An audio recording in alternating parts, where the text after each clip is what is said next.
হিন্দু হয়ে অন্য ধর্মের ছেলের সাথে প্রেম ভালোবাসা করে পালিয়ে বিয়ে করাতে জীবিত প্রথম বর্ষের কলেজের ছাত্রীর আজ বাড়িতে শ্রাদ্ধ ক্রিয়া করে সমস্ত ডকুমেন্টস পুড়িয়ে সম্পর্ক ছিন্ন করল ছাত্রীর মা, বাবা, কাকা, কাকিমা। ছাত্রীর নাম রিয়া বিশ্বাস। প্রথম বর্ষের ছাত্রী এলাকার মুসলিম ছেলের সাথে পালিয়ে বিয়ে করেছিল। বুঝিয়ে ফিরিয়ে আনলেও আবার চলে যায়। এবার আর সম্পর্ক রাখতে চায় না বলে পুরোহিত ডেকে নিয়ম নিষ্ঠা মেনে জীবিত মেয়ের ছবিতে মালা দিয়ে শ্রাদ্ধ করল কাকা ন্যাড়া মাথা হয়ে।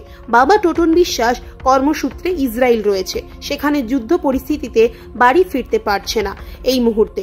তাই তার ভাই সোমনাথ বিশ্বাস মেয়ের কাকা শ্রাদ্ধ করল বাড়ি নদিয়ার সীমান্তবর্তী এলাকা কৃষ্ণগঞ্জ খাটুরাপাড়াতে। আমাদের ভালোবাসার মর্যাদাও দিল না, ওর সেই ঘরে আবার চলে গেল, মুসলমানের ঘরে আবার চলে গেল। আমরা ফিরিয়ে আনলাম এত ভালোবাসা দিয়ে, তাও আমাদের ভালোবাসাও বুঝলো না, আবার সেই ঘরেই চলে গেল আমাদের ঠকিয়ে। সেটা না হয় আজ হচ্ছে শ্রাদ্ধ, এটা একটা দুঃখের কথা। কেন ঘরের শ্রাদ্ধ হলো কেন? নিজের ভাই নিজে কুরুল মেরেছে, তাই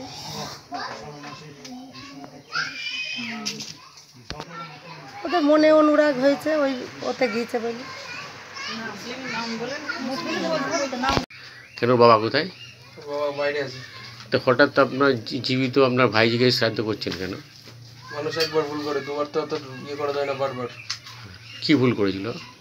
একবার 14 মাসে গেল, মুসলিমদের ছেলেদের সাথে আবার নিয়ে আসা হলো, বাড়ি 3 মাস থেকে আবার চলে গেল, তাহলে আবার তার শ্রাদ্ধ করবে না, কি করা হবে? আপনারা মেনে নিতে পারতেন তো? না। যদি আবার ফিরে আসে? আর ফিরে আসলেও নেওয়া হবে না তো। এলাকার হিন্দু মুসলিমরা জানুক যে এইভাবে মেয়েরা কিংবা ছেলেরা চলে গেলে এই পরিণতি হবে তার। আপনার নাম? সোমনাথ বিশ্বাস। আপনি কি হয় ওর? কাকি হই। শ্রাদ্ধ করছে কি আজকে? কাকা, বাবা বাড়ি নেই, তো কাকাতে শ্রাদ্ধ করছে। বাবা কোথায় থাকে? বাবা হলো ইসরায়েলে থাকে, বিদেশে।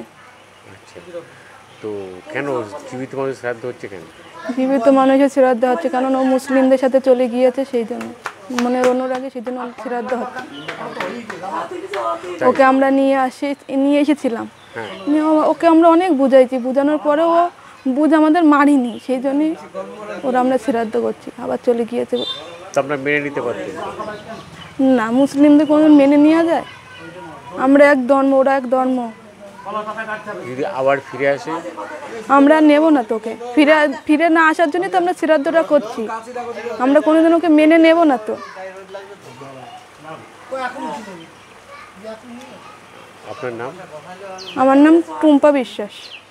হিন্দু মেয়ে যাতে মুসলিমদের ঘরে যাতে না যায়, সেই জন্যে এই শ্রাদ্ধটা আমাদের করা, এই পরিণয়টা করা আমাদের, যাতে কোনো হিন্দু মেয়ে যাতে মুসলিমদের ঘরে যাতে না যায়। এই মেয়েটা চলে গিয়েছে মুসলমানের সাথে, এই জন্যই মেয়ের মা বাবা তার স্মৃতি রাখবে না, তার শ্রাদ্ধ শান্তি করে তার বিদায় করে দিচ্ছে। তাহলে করা যায়, জীবিত মানুষের শ্রাদ্ধ করা যায়, অনেকেই করে। হ্যাঁ, অরুণ চক্রবর্তী।